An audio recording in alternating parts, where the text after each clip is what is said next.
Good evening, everyone. We are back, and this week we have a very special guest to the channel, Mr. Ea Koetting.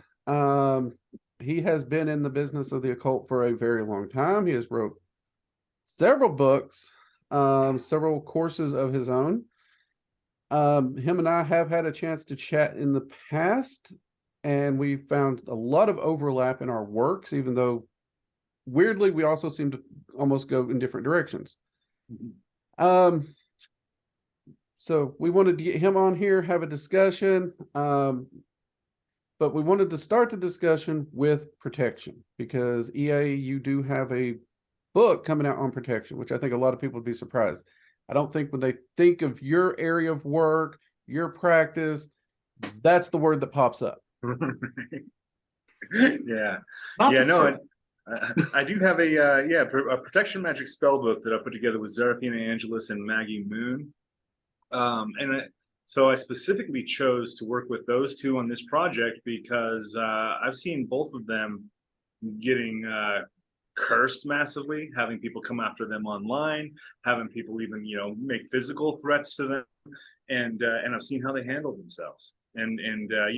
While none of us always handle ourselves with perfect grace, it's really cool to see how people do handle themselves under fire, under pressure. And so I saw those two ladies just really step up to the bat. And instead of just going, oh, woe is me, all these people are coming after me, I'm getting cursed. Oh no. I saw both of them immediately go to the practices that they knew that would help them.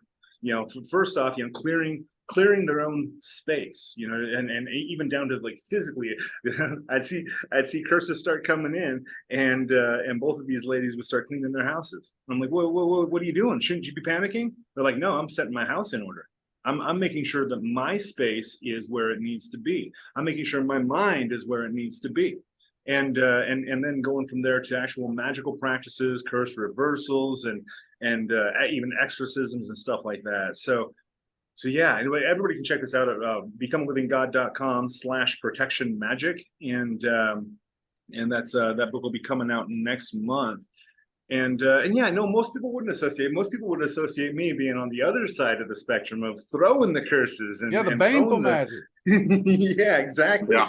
Which someone gifted me your book on baneful magic once, and I did read through it. That was an insightful little book, gotta admit. Good job on it. Thank you. Yeah, it's well, and that's, I think that was actually where that came from. The idea of doing this book on this was I was really looking at baneful magic. That is, it's something I love teaching. People love it, but then I was like, well, for every action there's an equal and opposite reaction. For every attack there's a defense, and so that's really how we got this going. That's absolutely hilarious, because my study of baneful magic, which I've gotten really good at, comes from my focus in defensive magic. And it's like you just went the other direction.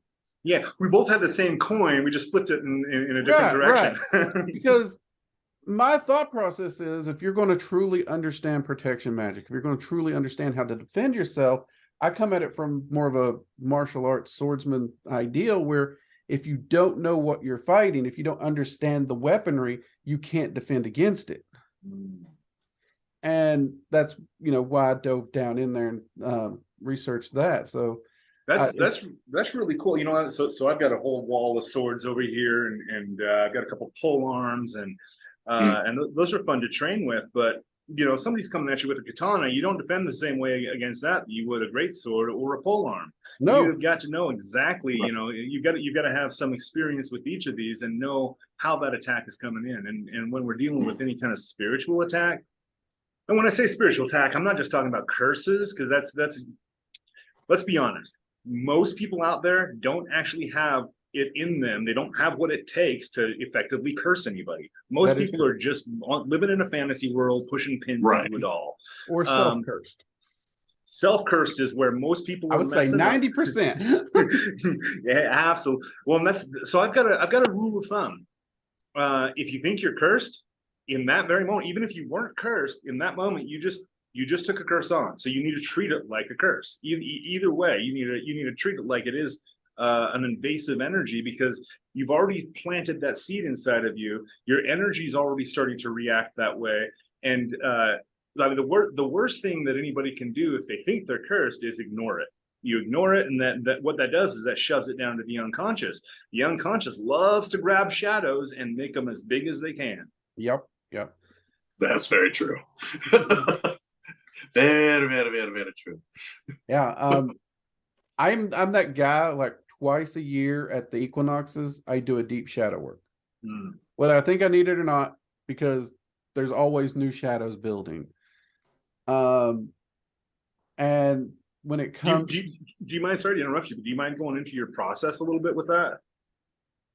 well, it's that. So I usually go to the 9 draconic rulers to start with as just a blanket. This is what I'm going to start in. Depending on what we start turning up, the issues that I'm dealing with, I will continue to work with them and specialty dragons that I've met. But I will also turn to different entities like Hel, Odin, Freya, Azazel, Raziel, depending on the circumstances. But I like to have those allies around me as I dive into it. I also use a mirror meditation trance, where essentially every mirror that is in my sanctum around me is projecting a version of me that I'm not wanting to see. The reason I want to have them there for me personally, and this is a personal thing, is I know I'm an idiot. I know I'm stubborn. And I also know I will charge into the lion's den and do something stupid. So it's nice to have someone there to grab me by the belt loop and like, whoa, think. Take a quick breather. Think this one over. Yeah, because I mean, it's so bad. Like if you go to the merch store, Born Oldest has actually designed a coffee cup that says, "I came, I saw, I got blowed up." Just an image of cartoon image of me with his missing hat on teeth. Fire. So there's a pattern coming off of him. There is a pattern. But yeah, my main process is to start with the dragons, though. For a non-draconic practitioner, before I was doing that, I would use more of a shamanic trance and follow the world tree down, and confront my personal shadow there in the more of that manner. If that makes sense.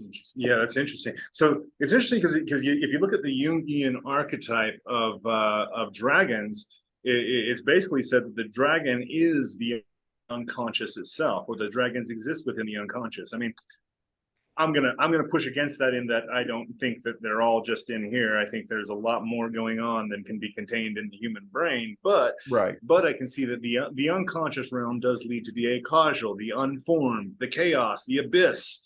And the interesting thing with what you're saying is that because that's what shadow work is. If you've got a shadow, so I can't say I've had a pretty much lifelong struggle with substance abuse that I've kicked over the last couple of years, and my life is so much better. Thank you. My life is so much better without it. You tell yourself all these lies about how, I need this to focus, I need this to relax, I need this to sleep.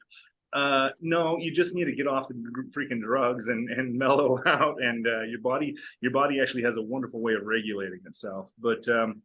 But anyways, I can't say that substance abuse is a shadow because I'm consciously aware of it. And so the shadow is the thing that you don't even know it's there until it erupts from you, and then you're like, oh, now I've got to clean up this mess. But with the dragon work that you're talking about, you are you're doing a lot of things, and we can get into that, but you are tapping consciously into the unconscious. You're saying those things that I cannot see, let me see them. Right. Yeah. Beautiful. That pretty much sums it up. Yeah. Occasionally we know what we're talking about. Yeah. Every yeah. once in a while, we have our moments. Yeah, no, that's really cool. And the fact that you do that at the equinoxes, there was a I can't remember the name of the pharaoh, but there was a specific pharaoh who was given a promise by Ammon that if he would do this dance, organize this dance around a fire every on the equinox, he would be granted immortality, and his empire would be immortal as well. And that the dance is counterclockwise dancing in circles, each circle in concentric circles, and so you have multiple people doing this. On the very outer circle are the drummers, and you do this for 3 days, and the concentric circles are set up basically as a model of the solar system, with Mercury, the very closest, dancing the fastest, and then as you get further out, they're slower and slower and slower. But it is an equinox, unburdening of the things that you've gathered in yourself, and a sacrificing of everything that's inside of you. So at the end of the 3 days, that you've exercised those things. And so it is interesting that you chose those days to do the shadow work as well. Yeah. No, I've just always made a pattern of it, and it's usually that full month of the equinox there when I schedule those workings. No, absolutely. Yeah. So with protection magic, there are all kinds of, and this book is filled with all kinds of spells that you can use. But for my contribution, I put them. Each chapter that I've done has like the most powerful spells and rituals that I use to cancel curses, or to one of them is to do battle with actual entities that are coming after you. But in each one, I spend most of my writing talking about what I call the inner game. First off, what are you doing to make people curse you? That's the first. If you can't stop that, if you can't figure that out, it doesn't matter how many knots you can tie in a piece of ribbon, because you're going to be doing that every single day of your life if you don't figure out what you're doing to make people curse you. And That's valid. Yeah. I know that we had talked about that, as far as like there are a lot of common sense stuff, like you said, I think before we started recording, about what was it? Basically, don't be a jerk. Don't be a jerk. Yeah, that's what my dad taught me growing up. Yeah. Don't be a jerk. And I mean, a good example of this, we brought this up during a roundtable where we was talking about listening to understand, not just listening to respond. But me and Bourne here, we had an instance where we were both discussing weaponry, swords and whatnot, and different martial arts styles and categorizations, and we were going in circles. I mean, it was getting heated, and we were both getting frustrated. And the whole thing just came down to we were both right, because when you look into medieval weaponry, there's two categorizations. There's the modern museum categories, which are the ones most people know. And then there's the original categories, which came from their battlefield implementation, their designs and stuff like that. I was thinking of the older actual weapon of war kind of category.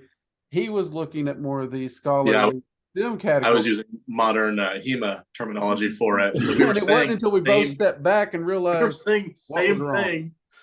And like I went and did research, like looked at the terms, and it's like, all right, so here's this one, see, and the rest of it, it's wait, that yeah. Him later, I'm like, I think we both said the same shit. I had a mentor once that Oops. he was a spiritual mentor and a business mentor. I always combine those two my entire life. I've combined those two as much as I can. And but he I can't remember what the instruction was, but he's like, hey, so go do this and this, and then once you're done with that, go ahead and do this. And I'm like, okay, cool, I'm out. And I was like 18 years old. So I turn around and start walking away. He's like, whoa, where are you going? I'm like, I'm gonna go do those things you just said. He's like, whoa, okay. From this point forward, before you act on an instruction, before you say okay, before you do anything to actually put that into motion, I need you to repeat back to me what you just heard. And I was like, oh, okay. Well, you want me to do this and this. And so I gave him the rundown. He's like, well, a couple of them are right, a couple of them are wrong. And so here's where you need to fix that. And he goes, do this, bring this into every interaction that you have, especially in your relationship. Because at the moment I had a girlfriend that I was just fighting like cats and dogs with. And he goes, before you respond, before you even get the chance to tell her she's wrong, tell her what she just told you. Say it back to her and make sure that you're actually saying it in a way that she can agree with. I was taught that too. Actually, one of my magical mentors, Raven Bella, I've mentioned her a lot on the channel. She's one of the first people who told me this. It's like, if you want to avoid errors in communication, repeat back in your own words what you understood you were just told before you plug in your response. That way, you're already telling the person if there's been a misunderstanding. Mm-hmm. And I really need to use that more. Yeah, no, that's as I was saying that, I'm like, I have fallen. I was 18. I'm 43 now. I've fallen out of practice, but that is especially. I think I'm 43 too. Oh, hey. Yeah. But yes, especially when it's something really sensitive and really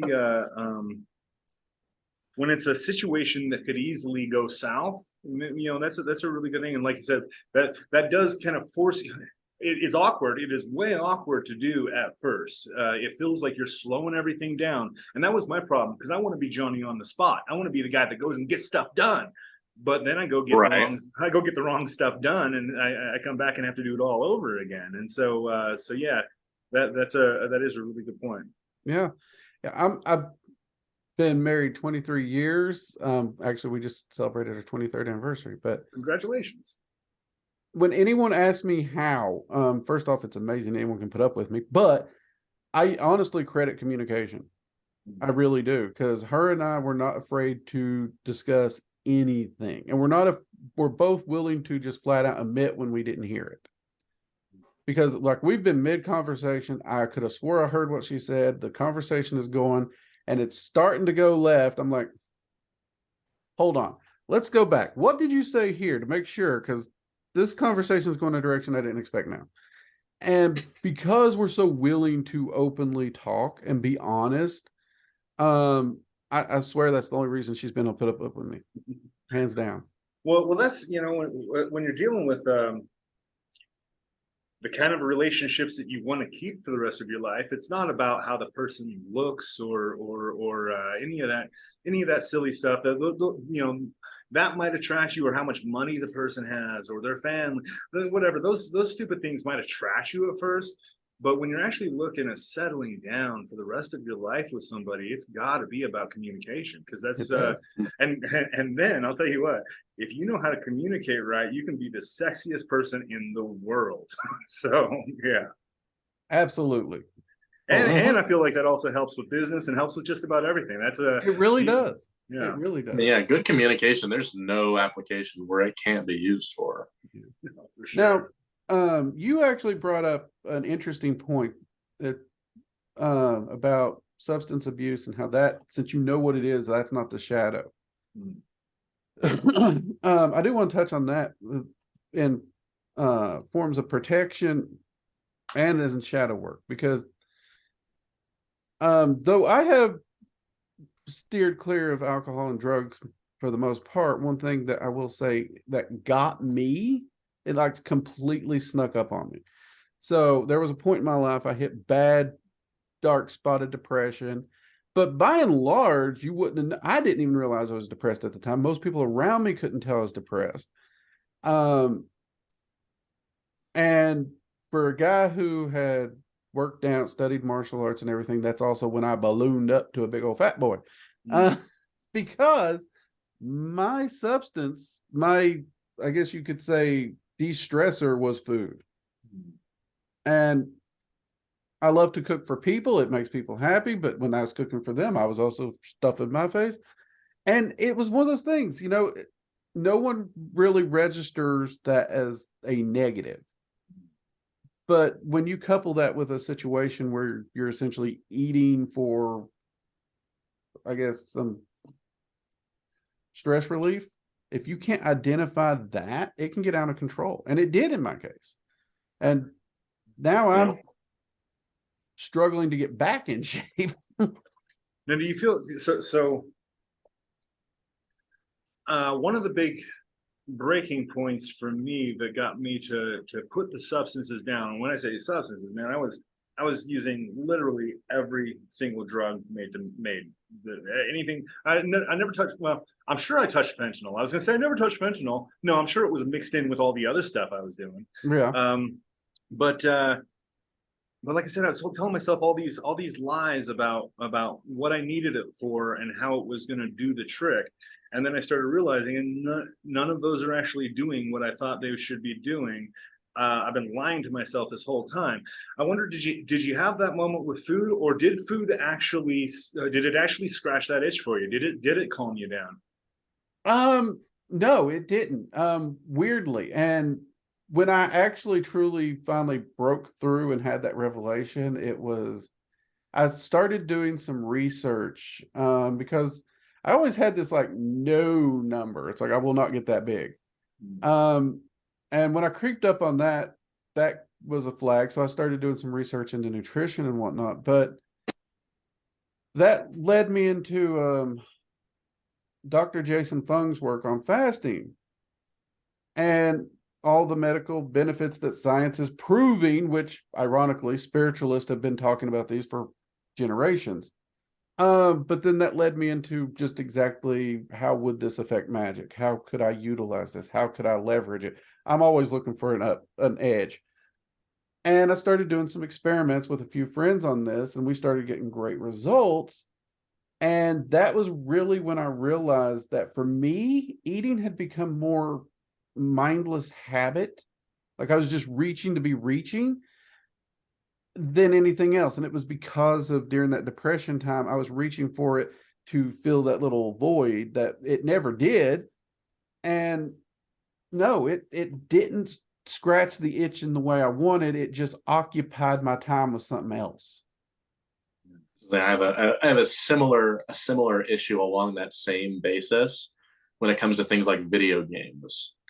Video games specifically, I always find I'm leaning on more of just as a habitual distraction in a similar fashion to that. Yeah.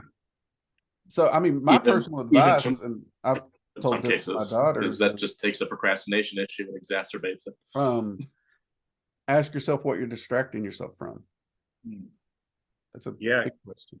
Well, that's what I was going to say with the reaching for the food, or reaching for drugs, or reaching for something else. It's that for me, I really didn't want to be here. I didn't want to just sit in my body and just breathe and exist and feel like that was good enough. And so the reaching for something else was like, I've got to escape this moment. This moment is not what I need it to be.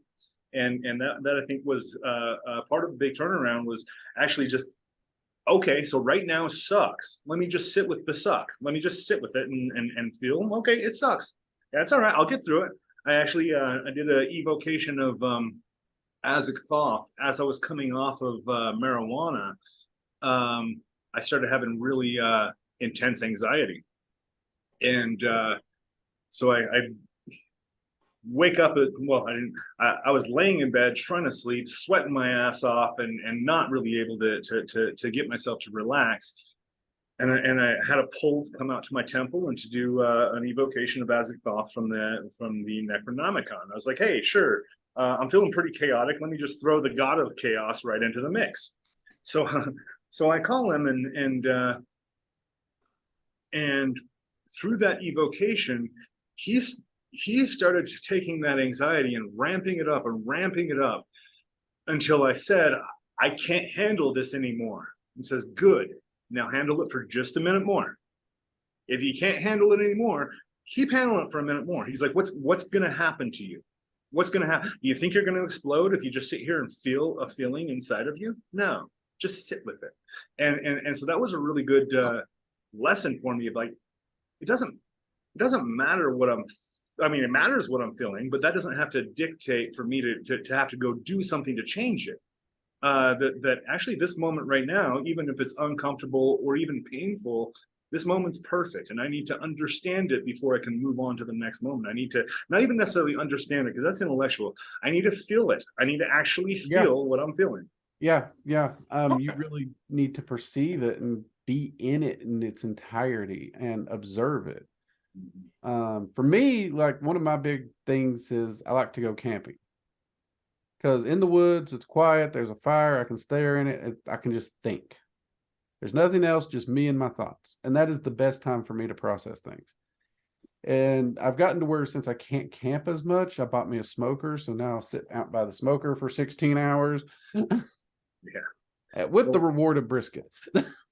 Now I got a little story. I actually brought a little painting I did over here that I'm gonna show off to you. I guess I'm not a painter by any means. I can't draw a stick figure, mate. No judgment. So I was out camping. Arnoldus is the artist. Nice. Do some decent stuff. I was out camping in the middle of nowhere, no cell signal, nobody else is around, just on this nice little lake, and it was like a Tuesday, and so nobody's at the lake on a Tuesday. So I'm out there, and I look up in the sky.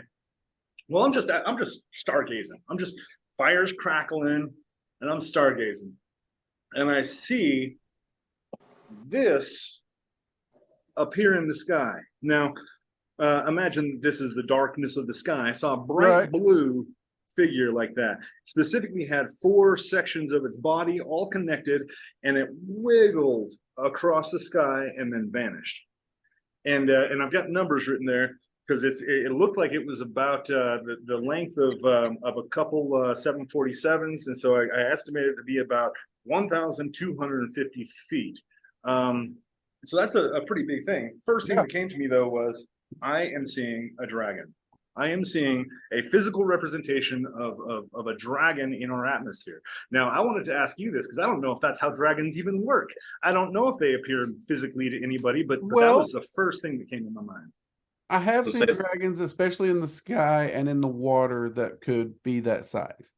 The reason those are the 2 most common is they're the furthest away from things. Because weirdly, dragons can present in physical manner, or they can just visually let us see them. The problem with the physical is the energy around a dragon is so primordial in essence that it could almost rip the material plane apart if they were to manifest. So like if you look at the first 4 rulers that we talk about on the channel, Ingus, Salor, Terrafauna, Zephyr-Seal, and Coralegra, those dragons have so much power around them. Our planet won't survive. And Terrafauna would be, think a dragon the length of the Appalachian mountain range. Wow. That's a big dragon. That's, huge. So it is common, but it's actually really cool how often they do it. Like some of the most common ones I hear is from firefighters and divers. Like the number of firefighters who swear to God they saw a dragon-like thing in the fire when they should have not made it out of the fire, but something literally just shoulder checked them out the frame of the door before it collapsed. That's their description. So, and after working with dragons, they will admit to it. They're drawn to the energies that they associate with. They don't start on, but a house fire is something that's going to get the attention of a fire dragon. But if they see a rescue worker or something and they can help them, they will. And there's plenty of stories of dragons showing up. I'm not going to say this is true, but this is something I've heard several dragons whisper and joke about, and I've heard it from other dragon magic practitioners. But the event, the Battle of Los Angeles, where they shot at something in the sky, there are dragons that will claim that was Zephyr-Seal's little air castle that he'd fallen asleep at and was shooting. And it just showed up enough that's what they were shooting at. I'm not going to say that's true. It could just be these dragons making fun of Zephyr-Seal, which is fun to do, even though he's a ruler. He has a sense of humor. But that is an interesting thought. And when you compare that with some of the other stories, I'll put it as probable. Now you're saying where I saw mine way up in the sky. Others will have experiences with them way out at sea. Mhm. That this is because it's away from physical things that could be Right. It's disrupted away by from their something they presence. can damage when they're that large. Oh wow. Like the larger water dragons, they'll cruise around with battleships and carriers and stuff. And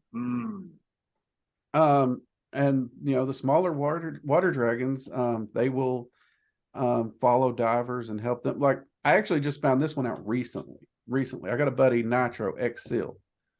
He was talking about when he was down working with some EOD work, and he messed up, plain and simple.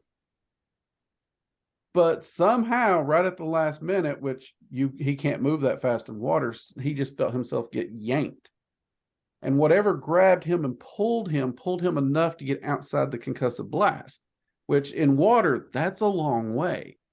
Water is, if a blast goes off, you're screwed. But he was panicking and freaking because he had no clue what was happening. He thought, some predator had grabbed him or something, because it fully hadn't registered how far he had moved at this point.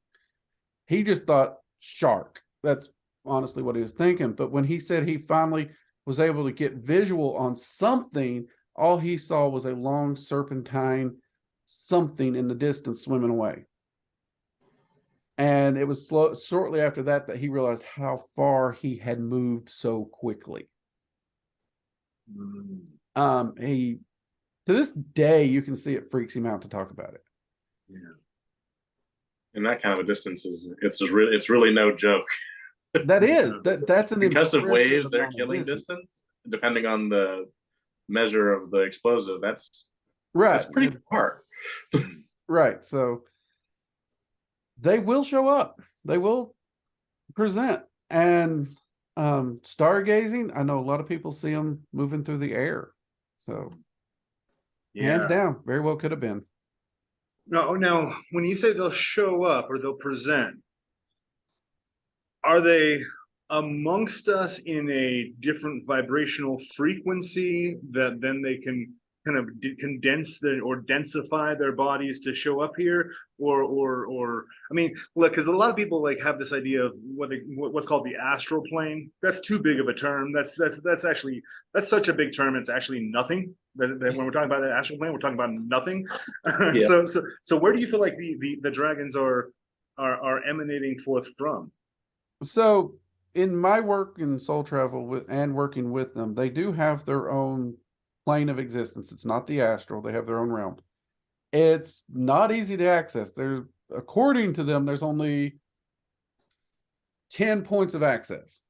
9 of which you specifically have to go through the ruler's lair with their permission. Not an easy thing to get. But so for the most part, they reside in their realm. Very similar to what people talk about the Fey wilds, the Fey realms. The astral plane, weirdly, the dragons explain the astral plane as everything in between everything. So you're right, it's nothing, it's the in-between space. Yeah. But they have shown that they can shift their vibrations to move from plane to plane to plane. So when they can show up, they can visit here, we'll never see them. They can even make sure we never feel them.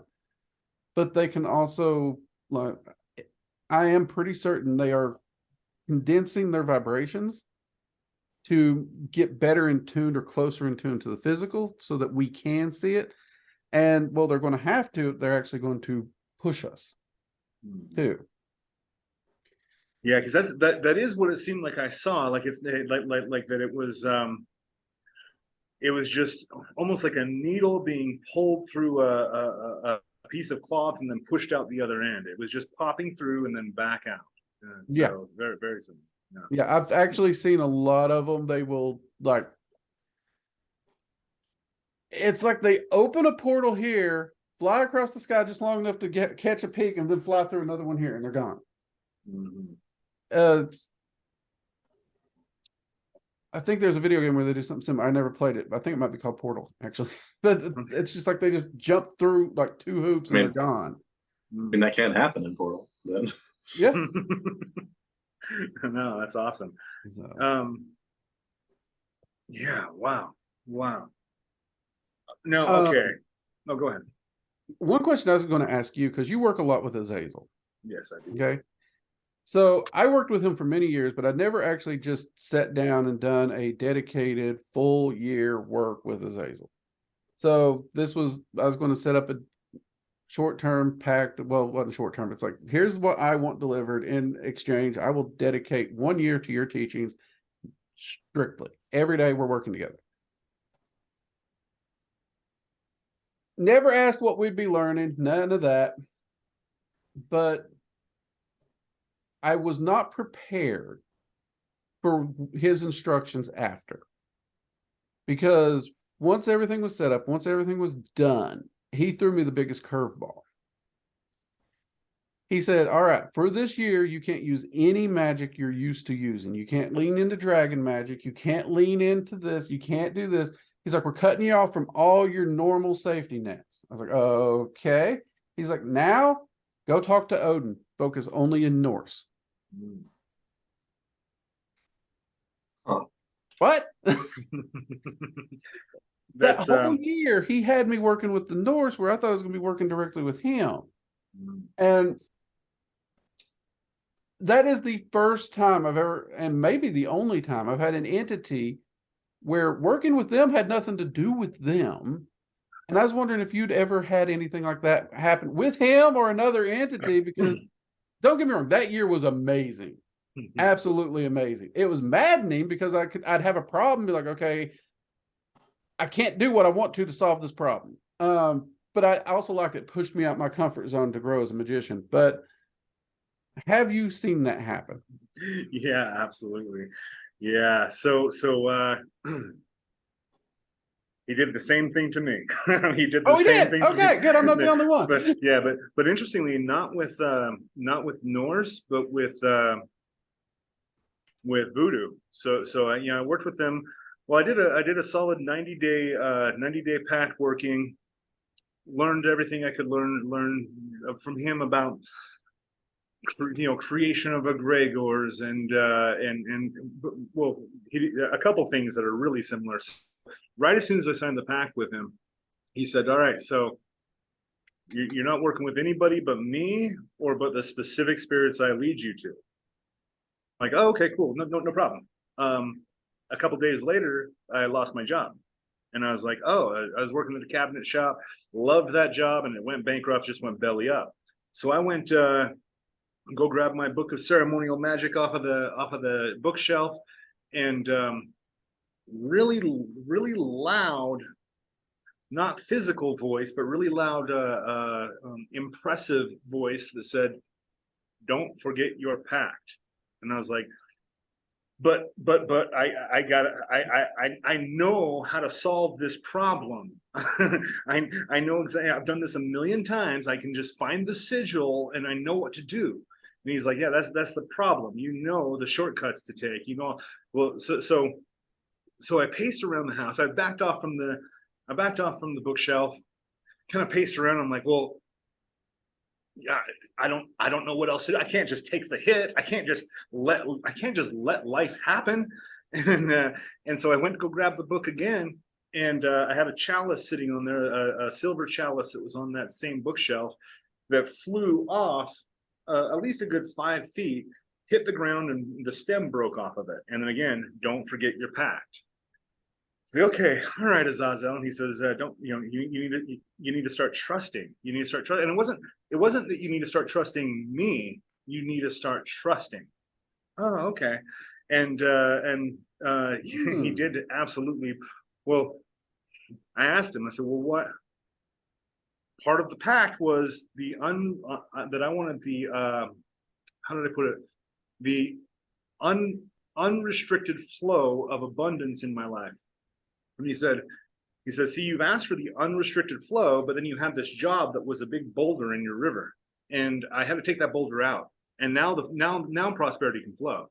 Sure enough, because I lost that job, I started really going hardcore on my books, on my consultation business, on all of the stuff that I've now built into my empire that I never probably would have had the motivation to do if I was sitting cushy in the job that I love. And so there was that. And then once I finished the 90-day working with him, because that was like the established time that we were going to do this working with, he said, all right, now go take your pact, take your altar, all the different things that I'd used for this 90 days to make connection with him. He says, take it all and burn it. What? He says, it's all useless now to you, don't you see? You've gotten what you need to get, now burn it. So I literally took it in my car, took it out to the desert, and lit it on fire. And then I came home, and he said, now you need to go find Papa Legba, which is the one of the main Loa of Haitian Vodun. And that's actually what got me into Haitian Vodun and getting initiated into that at some very, very deep levels. But when he told me that, I was like, dude, how do you even know who Papa Legba is? Like, I thought you were over in this part of the astral plane and he was over on this. He's like, you're using the stupid words again. None of that is real. And the way he put it, he says where we're at, and this is kind of coming back to what you've understood about the astral plane. He says, where we're at, it's like you're in water. Everything touches everything else. And I was like, oh, okay. Yeah. But it was because of Azazel specifically that I went into to Haitian Vodun. I spent about a year there and got the deepest initiation available to me until I'm 50 years old. When I'm 50, supposedly there's going to be more coming. So now I was working with Beelzebub a couple years later, and I go out to the little spot. I had this really cool spot in the desert. It's now been built over by stupid buildings and stuff, but awesome spot I'd go to. I go out there. It's about a 30 minute hike into the desert. So I go out. I got a pig's head from the local carniceria. The Hispanic folk at the carniceria look at me so funny with all the stuff I buy there. Like, just one pig's head and 2 chicken feet, please. They're like, what are you doing here? I'm having a barbecue. What Right? the hell are you buying? See, in the South, you buy that, no one's going to look twice at you. Right? So I go take that the pig's head, put it on a stake, and left it out there for 3 days, and came back to it 3 days later in the middle of the summer, in the middle of the day. It's swarming with flies. It's a miracle, an outright miracle that a coyote didn't come and take it, or some other wildlife. Yeah, in the middle of the desert for sure. Yeah, so because that's what I was afraid of. You know, we've got all these like small person fears that we have when we're doing ritual. Like, well, what if it doesn't work? What if it doesn't show up? Now, so I was having like, what if everything's gone? Come back and it's all there. There's flies swarming all over the place. And I asked Beelzebub I said, give me an experience that will make me never ever question magic again. I want to have an experience so profound that I never question magic again. And he comes, I get his presence there. I see his signature on the pact, so I trace over that. Look, oh yeah, good enough. All right, cool. Pack my stuff up, start heading back.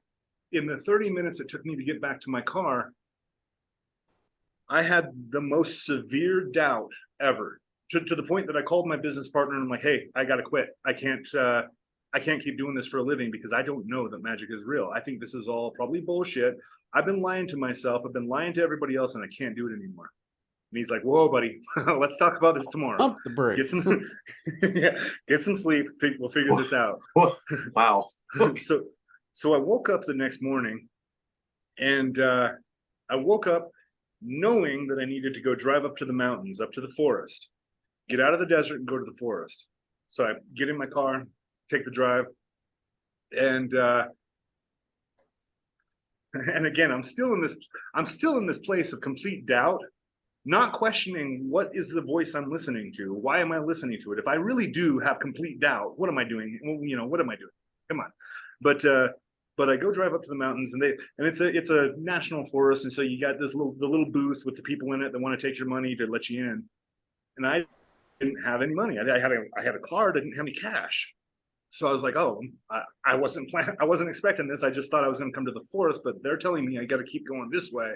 So can you take a card? And the lady goes, no, I'll go ahead and let you in. Next time you're here, just drop $5 into the box next time you come. I'm like, oh, really? You're letting me in for free? You guys never do that kind of stuff.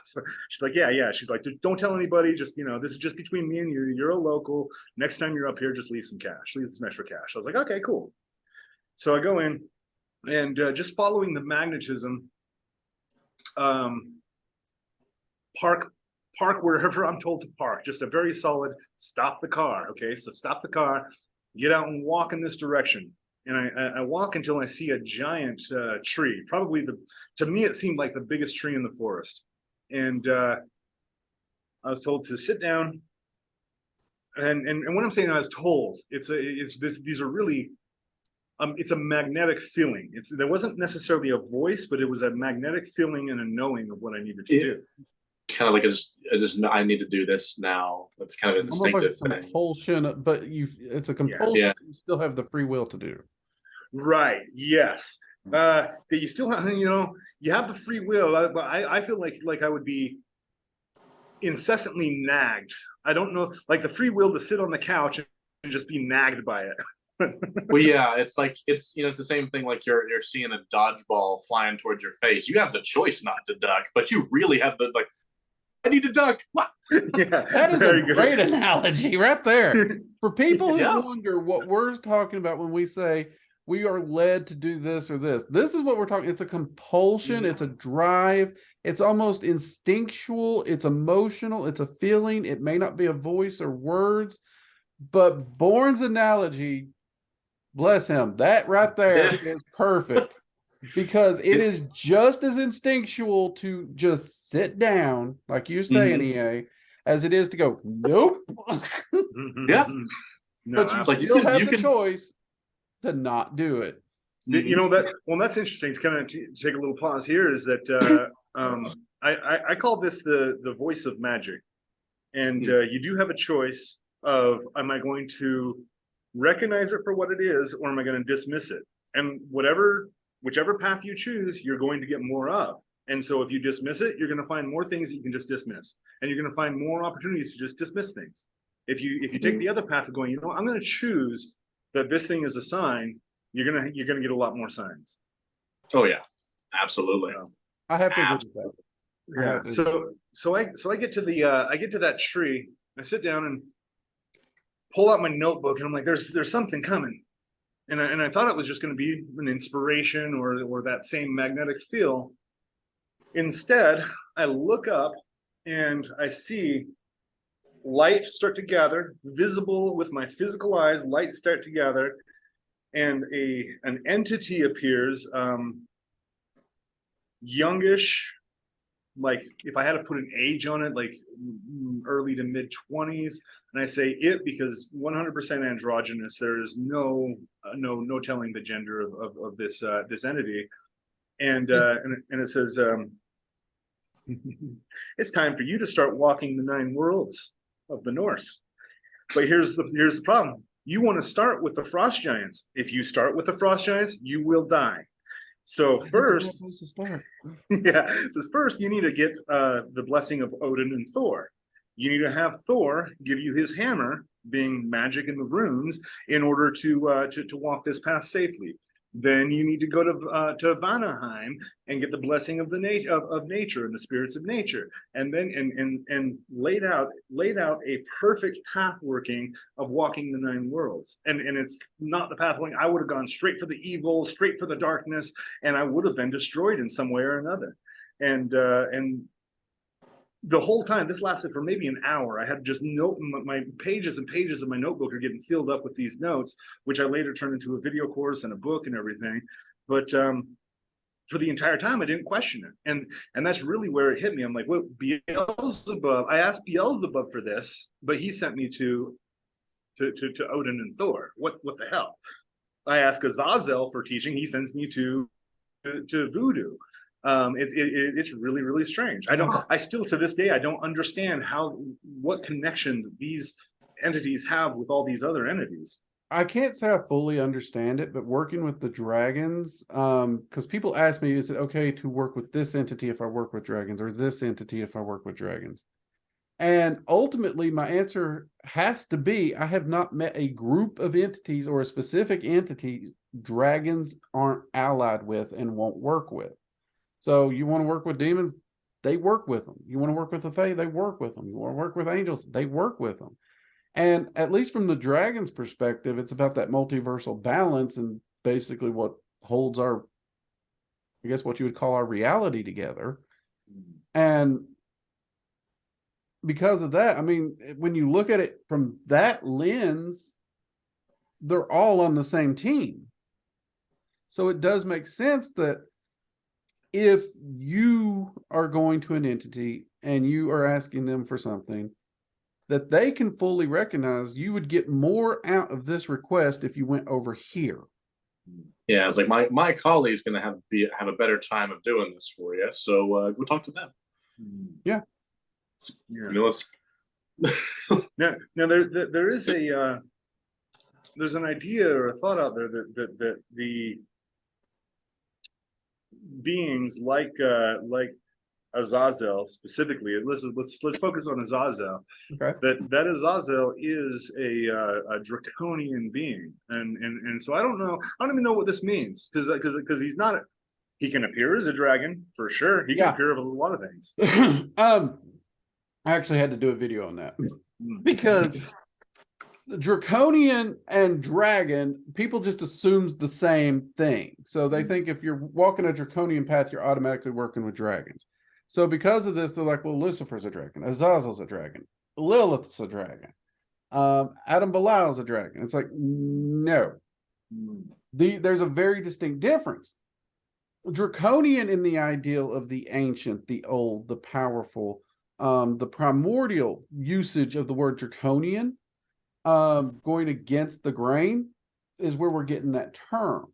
And the term draconian also pulls on the mythos and the symbology that's been used through generations of the dragon, as opposed to a literal dragon.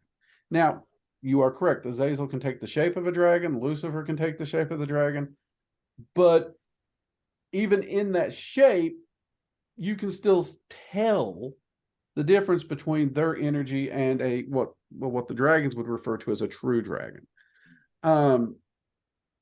And that is a really confusing thing in the linguistics, but it is there. And I'm beyond just that symbology and understanding that they pull from the symbolism, the emotions, the myths, and the wisdom that those images have used and the archetypes to teach, then there's not really too much overlap there, weirdly. But they are still allied with the dragons, if that makes sense. I hope that made sense. I felt like I was rambling. For the most part. Yeah. No, that is so. It's almost like a difference to touch on like biblical terms. It's the difference between being Christ-like and being Christ himself. Right. That's a good way to put it, because a lot of people think if you work with Archangel Michael, you can't work with dragons, because Archangel Michael is referred to as the dragon slayer. And the problem is you got to look at what that term meant in a proverb or in a metaphor. He doesn't go around literally slaying dragons, otherwise dragons really wouldn't like him. But they absolutely adore him. When they're using dragon in that particular term, Christians may be referring to it in the Satan version, but if you look at what the word Satan means, it means adversary. So Michael is more concerned with what are you confronting? What is against you? What is coming against you? What is your adversary? Who is your enemy at this time? And that could be a person, that could be an event, that could be so many things. He's going to help you conquer your personal dragon. Because if you think about it, we use the terms dark night of the soul, rough patch, all these stuff now, but it used to be very common for people to talk about conquering their dragons, their fears, their hardships, the obstacles. That used to be a common term. That brings me to an interesting question that I like to talk out to you guys is, can a dragon actually be slain? Now, and then I'm going to extend that. Can any spirit actually be slain? Because here's my initial thoughts with it pertaining to spirits. You can remove it, as in an exorcism, which I've got in this protection magic spell book. I've got a full ritual of exorcism. So you can exorcise it from your immediate awareness, and as soon as you become aware of it again, it's going to come back to you. That's why people who are possessed get exorcised, that they almost instantly get possessed again within 3 days. People who have a spirit poltergeist haunting them, get rid of it, and as soon as they start worrying about it coming back, well, it's back.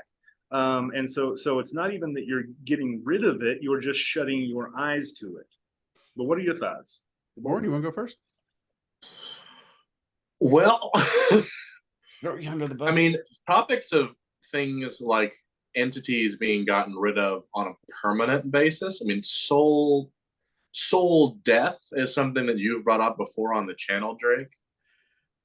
And the criteria of actually how that's done hasn't exactly been laying out, I suppose, beyond, because it's similar to baneful magic in a sense, where it's really got to be meant almost on a significantly more intense manner than normal baneful magic. Mm-hmm.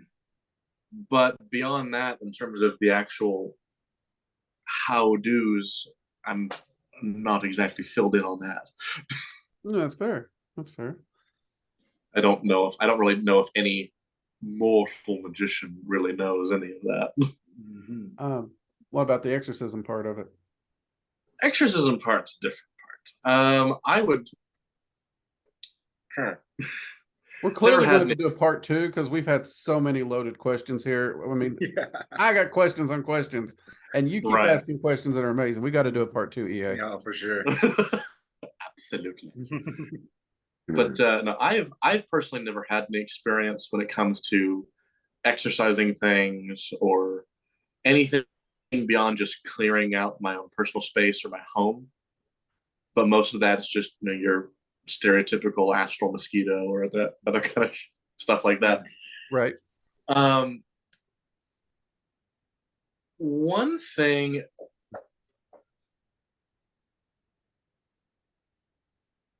You might have to come back to me on some of these, because one thing I've always struggled with when it comes to that is the actual, not the method, but more the managing to actually push something out. Because I, for one, have a lot of anxiety when it comes towards a number of things, one of which is confidence in terms of expelling something, like when it comes to personal wards or things like that. I have often wondered where the baseline, like, minimum requirement is. Like, this is the threshold I need to meet for this thing to be kicked out and stay out. No, that's when it comes to banishing. I think that's the one that a lot of people would struggle with. It's just a big box. It is, because especially when it comes to worry about things coming back, if you're not certain the thing is gone, you're going to be constantly thinking about it, worrying like, oh, did I leave a back door open? Or did I not do it well enough? Maybe they just tricked me and I thought they were. Oh God, what did they do? Honestly, it's not a bad answer at all, Born Aldous. You hit on a lot of things, because you are correct. Soul death is something that I have come across a lot in my soul travel work and my research. And honestly, that would probably rate up there with most entities as one of the most tragic outcomes of a situation. That is not an easy thing to accomplish on any spectrum,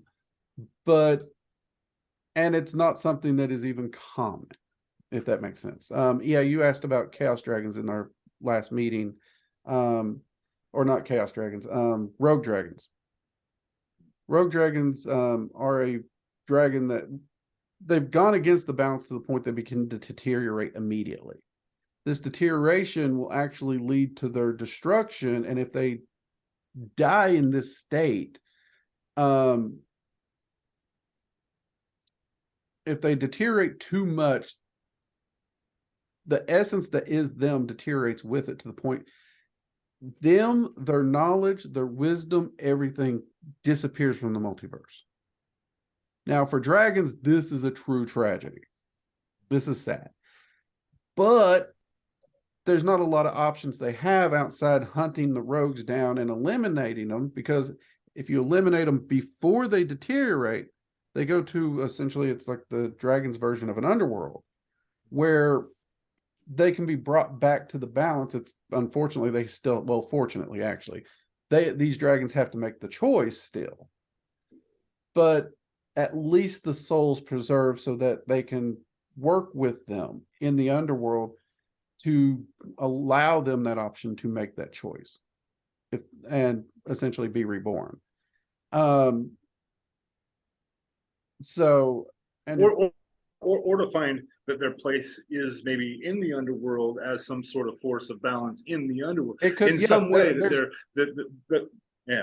there are definitely dragons instead that of work just there. That's their eliminating whole thing. And I do know of a few of those dragons that they came there as original rogues, and then when they thought about the balance and they were seeing the larger picture that they hadn't saw before, they chose to continue to work there because they found a new calling here to help essentially others who had lost their way. Now, when it comes to exorcism, I have done my fair share as someone who's spent a lot of time focusing on protection magics and the what. And it's an interesting thing because you are correct. If the person themselves is not ready to let go of whatever it is, you're just mumbling words and doing a funny dance at best, because the person has to be willing to let go of whatever it is they think is there first. Okay, you can't exercise an unwilling person. And just to add a note there, a lot of people who are possessed or being haunted by spirits or poltergeist activity, there's a story built into that they tell themselves, that they tell their friends and family, that they tell their pastor, that they tell everybody, that gives them a sense of significance. They're not just a normal person. They're having this whole thing, and they don't want to lose that sense of significance by losing that spirit. It's almost like an identity now. Yeah. It'd be like me coming to channel without my hat. But it's a sense of identity, which makes it harder to let go of. Now, I've had to work with a lot of clients, and there's the ones that you go through the ritual, but honestly, their story, that sense of identity, ends up putting them back on thinking about it, and it ends up drawing it back, just like you said, EA. And then there's the ones that, and you can tell the difference, because if an entity's there, the person has to welcome the entity there. Okay? An entity's not going to really hang around where it's not wanted, contrary to Hollywood, unfortunately. Sorry, people. Right. If you have a demon in your house, you let it in somehow, some way, knowingly or unknowingly. And if not just let it in, you called it. Right, and genuinely, someone called if you didn't want it there, it wouldn't hang around, genuinely. But so overcoming that hurdle's the first one. However, there are the ones that instead of an intelligent, conscious entity, they have either a human spirit, or it's honestly just a cluster of emotions that has gained consciousness over their worries, their fears, their ideals. And that can be banished, that can be exorcised, but you still have to treat the person. You have to look at the person. Why did this energy build to begin with? Because if you don't address the root, it's just going to grow again like a weed. And when we're talking about exorcisms and banishings, I honestly tell people, think of it like weeds. Because if you don't deal with the root, you're just going to be right back here yanking another weed. Well, even with the subject of protection magic in general, and being cursed, the curse attacks you in your weaknesses. It finds the holes in your ship and it just tears those holes open. And so for me, that's always an opportunity to go, okay, how is this curse actually getting through? By what avenues, oh, it's trying to make me overdose. Maybe I need to stop doing drugs. No, that's a valid point. That is a valid point. I don't think I've mentioned it on channel, but I've discussed it with other magicians. Like, if a curse gets to you, look at how it got to you, look at what it focused on. Because any magician, I don't care how strong they are, if they sling a curse at your strong points, you're going to freaking ignore it. Because that's the point of view where you know you're solid. That's the point that they're not going to be able to chink your armor. They got to find that hole. But if you identify the hole, that's an opportunity for improvement and self-mastery. It's like, I mean, I tell people on the channel practically weekly, if you fall down, get back up, learn from it. Curses are the same way. Learn from that situation, find out how it got there. And that just brings you closer to self-mastery in a sense as a powerful being. Or as you would say, be your own God. Yeah, absolutely. Yeah, and it is it's always the way that it gets through is usually the thing you either are avoiding looking at, or that you know is there and you don't want to change it. And that's the way it'll come through. Yeah. Yeah, absolutely. Okay. And unfortunately, it also might be through this is the one that really sucks for people, when it keeps manifesting itself through the toxic people that you have in your life that you don't want to get rid of. And then you're like, oh, not this person again, not again. But they said they were never going to do this again to me. God damn it, Clarissa. Literally 4 or 5 years ago, there was a point where basically my entire friend circle that I had built in that area, because we're military, we move a lot, basically crumbled, and every one of them stabbed me in the back like 5 times.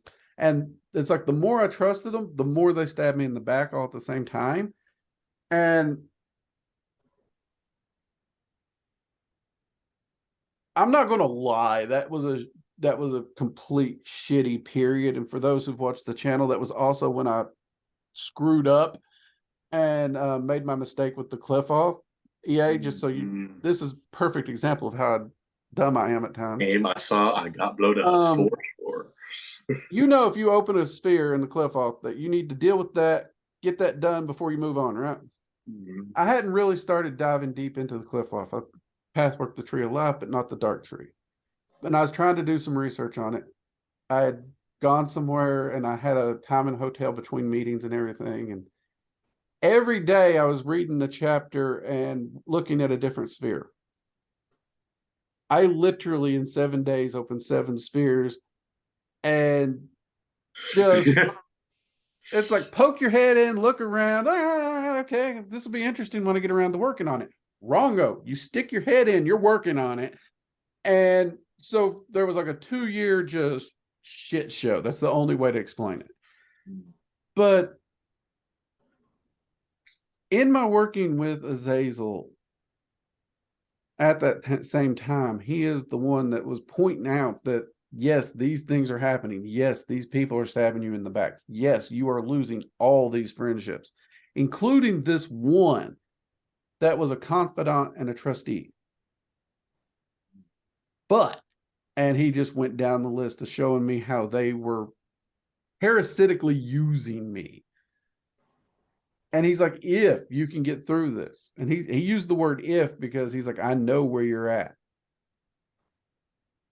And when he used the word if, that scared the shit out of me. Because when an entity like him uses the word if, but here's the kicker. After that, once all these people leeching my energy and my time was gone, guess where my time went? Working Dragon Mystic. Immediately, I started working on this. And not only has it helped me, it's been helping a lot of people.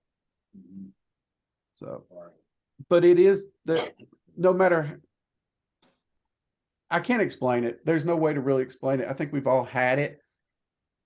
You can see how bad the person is for you. You can see how bad the friendship is, but there's just like, they're a friend. But you just want to hang on, and you got to cut that rope. You know, for me, I've had a lot of those in business and personal life.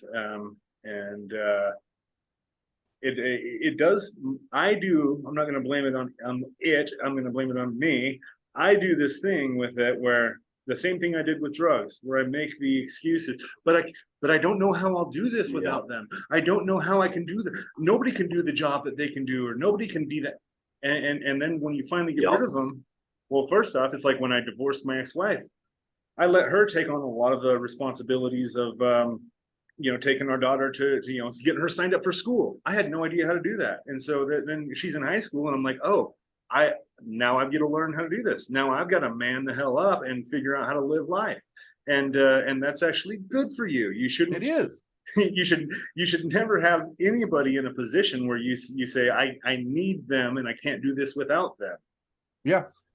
Honestly, one of the things I love about the Norse is how much they teach self-sufficiency, which I've been getting from the dragons too. And anytime I encounter something where it's like, I don't know how to do this, they're like, learn. Like Bornoldus here can tell you how bad I am with technology. I got some stories, but we'll see. Yeah. But now I'm in a business where I'm online running the internet and doing all this stuff. I've had to learn all this from the ground up to do it. I mean, I'm so bad. My wife changed my Google Calendar notification time. I didn't use Google. Here, she's tricky because I didn't use Google Calendar at the time. So it was like 2 years after she changed it that I started using it. And it may still be in one of the live streams. I don't know, but it's some of the earlier live streams. Yeah. Yeah. Basically, I'm sitting there, all of a sudden my phone goes, you cheeky dick waffle. You what? cheeky dick. I'm just like, what? And then what? I don't think it was just one live stream. I think it went on for a good month. It took me over a month 2 months to figure out how to change that. So I'd be at the grocery store, whatnot, standing by an old lady. All of a sudden my phone goes off and I'm like, I can explain that. And she's like, you don't have to, sweetie. That made my day. Okay. I'm going to go down here. Oh, that's great. That's great. It's the best thing is, ever. 2 years that it took for that to happen, though, the moment I mentioned it, she just giggled. She remembered she had done it. I was like, that's evil.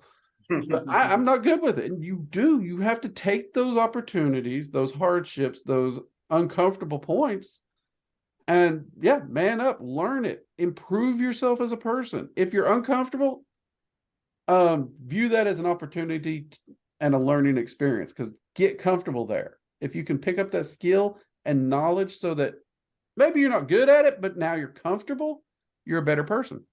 Oh yeah. Any opportunity to learn a new skill could honestly, I mean, it can save you in what you might think is the worst of circumstances. Yeah. Well, there's very few things for me that feel as awful as seeing something that needs to be done and feeling and telling myself I can't do this. That is an awful feeling. That's something I've tried to bring to my life and to teach my daughter, is that you see a need in the world, figure out how, if you actually see something that needs to be done, figure out how you can do that. Don't wait for somebody else to do that for you. What's that saying? They used to be the change you want to see. Is that? Yeah. No, absolutely. Yeah. Absolutely. Yeah, that's pretty cool. All right, guys, we're over an hour, so we'll go ahead and wrap up here, and we will do a part 2 EA. Absolutely. I will get with Jade. We're gonna make sure she's all healed up and better so she can come in and join us for the next one. And I will get with you, let you know when. She's gonna be so mad. She's gonna be hot when she sees how good this conversation is going. Yeah. I'll tell you what, it's been a lot of fun. You never know when you're jumping on, especially any kind of roundtable chat. It's like, oh, this could be a really stiff conversation, but this has not been. This has been awesome. No. We like to keep it sociable and simple. Yeah. No. Good. Yeah. So I gotta tell you, your accent helps. You got the kind of southern welcoming vibe to you, so that well, really thank you. helps. Thank you much. I actually spent a good portion of my youth trying to run away from it. And then I was like, you know what? I'm just going to be me. Mm-hmm. Just going to It be turns me. out it's actually part of the thing that's helping. Yeah, weirdly, it One way has or been one another. of the things that help. But next time, EA, I definitely want to dive into some of the other questions that you brought up, about progression of humans as a species, how dragons and demons may interrelate with that. Because that's going to be a whole deep, and we got pretty deep on this one already. Great conversation. I'm excited. Exactly. Again, EA, if you would, any closing thoughts that you want to give us, and make sure you go ahead and give them a plug on that book again. I'm going to actually have to check that one out. Protection Magic again. Love it. Yeah, absolutely. So you can go to becomealivinggod.com/protection magic, and this spell book's gonna be coming out next month. So you can get on the pre-release list, so that way when it comes out, you'll be guaranteed a copy. My books do tend to sell out pretty fast, so that's always a good idea, especially if you want the limited edition leather copy. Definitely get your name on that list. So yeah, and final thoughts really is going to kind of lead into hopefully our next conversation. We're at the crossroads of massive change, and we all know that. We can see it in our technology, we can see it in our politics, we can see it in every aspect and avenue of our lives. Something big is happening, and it's not happening by accident. This might be Pollyannish, but I do believe firmly that we are being guided by bigger forces than us, that they are guiding us through this. And so even this conversation, the people who are listening to this conversation, you're here for a reason. We're all here for a reason, and we're being guided into exactly what we need to do. And so just keep following that guidance. Love it. Looking forward to that conversation then. Yeah. Born? Well, I'm last. I wear the hat. Fair enough. Put on a spot. I honestly am looking forward to this whenever we have our next conversation, for sure. On a similar note, I would kind of tend to agree. A lot of the things that we've seen happen, especially recently, it would kind of tie into, things are coalescing in seemingly too synchronous a manner, we could say, for it to all just be happenstance or what people would assume as coincidence. But I look forward to this. The further discussion. Yeah, I'm looking forward to that next conversation myself. And I would agree with both of you. There is definitely more going on than just coincidence and happenstance. From both the Norse and a draconic or dragon magic view, you can see a guiding pattern happening. And it's one that you can look historically, you can see that pattern unfold, and you can see it unfolding again to the next stage, next level, next evolution, whatever words you want to put in there. And I'm really excited on that one, because I think I look forward to hearing your thoughts on it. And I know me and Bourne have occasionally, I don't think we've deep dove, but we've poked and prodded in passing at that. So should be good to get your thoughts on that as well. EA, thank you for joining us, man. It is great. Thank you. And again, I totally got to say congratulations on kicking that substance abuse thing. That's not easy. Yeah. I used to work investigations. I've dealt with people with that before. That is not an easy thing. And congratulations. Thank you. I feel like I'm running about a little over a year and a half completely sober, and it's been the best year and a half of my life. That's amazing. I'm actually looking at getting rid of all alcohol out of my life too. Alcohol was never wasn't your problem. That one wasn't your problem. Yeah, when you're doing all the other smack that's out there, alcohol's not that tempting. No, I get that. I think at that point, alcohol just be chump shit. Yeah, it's water now.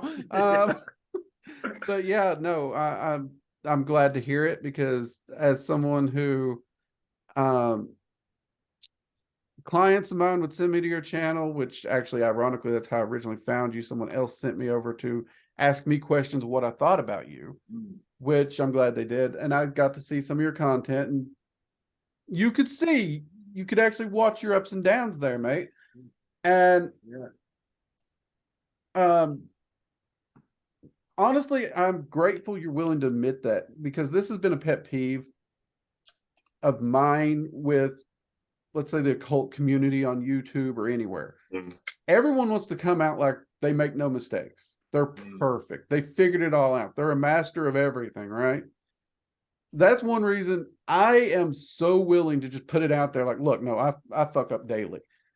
And that's not a bad thing. Those mistakes, those tripping points, they're a chance to learn and evolve and grow. And you know what? We need more magicians willing to set their ego aside and admit they're still learning too. Yeah. No, that's looking at any videos that I've done 2 years ago or past. Not all of them, but most of them I was high on something. And I can look at that and go, you see how you're slipping? You see how you can't even pronounce the words right? You see how you can't even get a sentence out without sniffling? You see how, like, the entire, when you're in it, it's so crazy, because when you're in it, you think you're hiding it from everybody. Yeah. Nobody knows what's going on here. But no one can tell. Yeah, then looking back, it's like, whoa. But you know what? Like, I'm thankful for it. I'm thankful not just for coming out of it, but for being in it for so long and having had that immersive experience of really living a life of hell, and then coming out of that, realizing that's not it. That's not, wherever you're at, you're not stuck there. Even though you feel stuck, you're really not. One of the mantras that one of my mentors gave me, specifically about drug addiction: there is a way through this, and I will find that way. Because otherwise, it's just, you're a victim and continuing victimizing yourself. But finally, when you actually realize there is a way through, and I will find that way, that can change everything. Yeah. Getting out of that victim mentality, that's a whole round table itself right there, boys. We could do that. Honestly, we should add that to the topics list, actually. We should add that. If EA's down, we might drag him in for a third one. For sure. All right, guys, this has been a lot of fun. I hope you guys have a great weekend. I'm going to get back to work. I'm actually working on an evocation course of my own right now for our school, and then Dragon Magic 103 is actually supposed to be coming out. Ooh, I got to start filming that. So a lot of great things happening, and guys, take it easy. Keep progressing. If you fall down, get back up. It's an opportunity to learn. And as EA pointed out, even if you think you got hit by a curse, identify the weak point, figure it out, shore it up, improve yourself. Our enemies have a tendency to be the ones that can teach us the most about ourselves and make us stronger, oddly enough. That's why I've always said the friends who are willing to be blunt and honest with you about your faults are the good ones. The ones who just blow sunshine up your ass, they don't really help that much. Yeah, they really don't. All right, gentlemen, it's been so much fun. We'll talk again soon. Talk to you later. Bye-bye. Bye-bye.